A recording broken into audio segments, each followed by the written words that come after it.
திமுகவே அப்படி ஒரு முடிவு எடுக்கும்போது நம்ம எடுக்கிறதுல ஒன்றும் தப்பு இல்லை அப்படின்ற மாதிரி ஒருத்தர் பேசியிருக்கார். யார் இவர்? திமுக என்ன முடிவு எடுத்தது?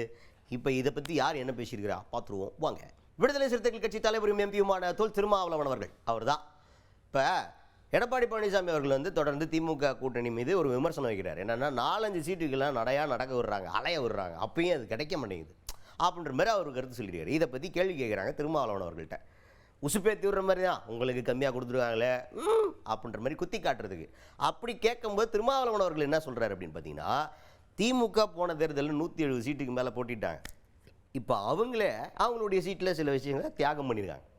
அப்போ கூட்டணி நலனுக்காக திமுக அந்த முடிவு எடுக்கும்போது அதே கூட்டணி நலனுக்காக நம்மளும் அட்ஜஸ்ட் பண்ணுறது தானே கரெக்டு. இப்போ அவங்க எதுவுமே பண்ணாமல் நம்மள்கிட்ட மட்டும் எல்லாத்தையுமே குறைச்சாங்க அப்படின்னா நம்ம சண்டை செய்யலாம். அப்படி இல்லையே, திமுகவே சீட்டை தியாகம் பண்ணுதில்ல, அப்போ அதில் ஒன்றும் இந்த பிரச்சனை இல்லை, அவங்க பண்ணலாம் நம்மளும் பண்ணலாம்ல, எல்லா கூட்டணி நன்மைக்கு தானே அப்படின்ற மாதிரி ஸ்போர்ட்டிவாக பேசியிருக்காரு திருமாவளவன் அவர்கள். இல்லை, திமுக போன முறை வந்து 173 இடத்துல தனியாக நின்னாங்க. இந்த தடவை அவங்களும் கிட்டத்தட்ட ஒரு 7-8 தொகுதிகளை லூஸ் பண்ணுறாங்க, அவங்களும் விட்டு கொடுக்குறாங்க.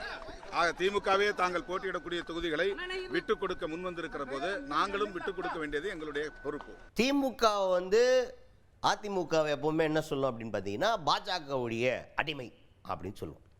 அது எதிர்க்கட்சி தலைவர் எடப்பாடி பழனிசாமி அவர்கள் எப்படி கவுண்டர் பண்ணுறாரு அப்படின்னு பார்த்தீங்கன்னா, எப்பா திமுக மட்டும் ரொம்ப ஒழுங்கு மாதிரி, திமுகவே அவங்க கூட்டணி கட்சிகளெல்லாம் அடிமையாக தானே நடத்துது அப்படின்ற மாதிரி அவர் ஒரு கவுண்டர் கொடுக்குறாரு.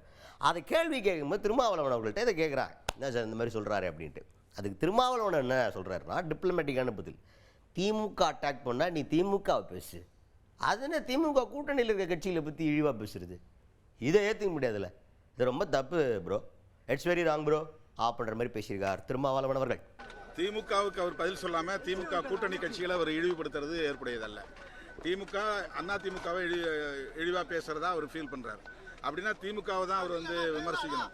ஆனால் திமுகவில் இடம்பெற்றுள்ள கட்சிகளை அவர் விமர்சிப்பது ஏற்புடையதல்ல.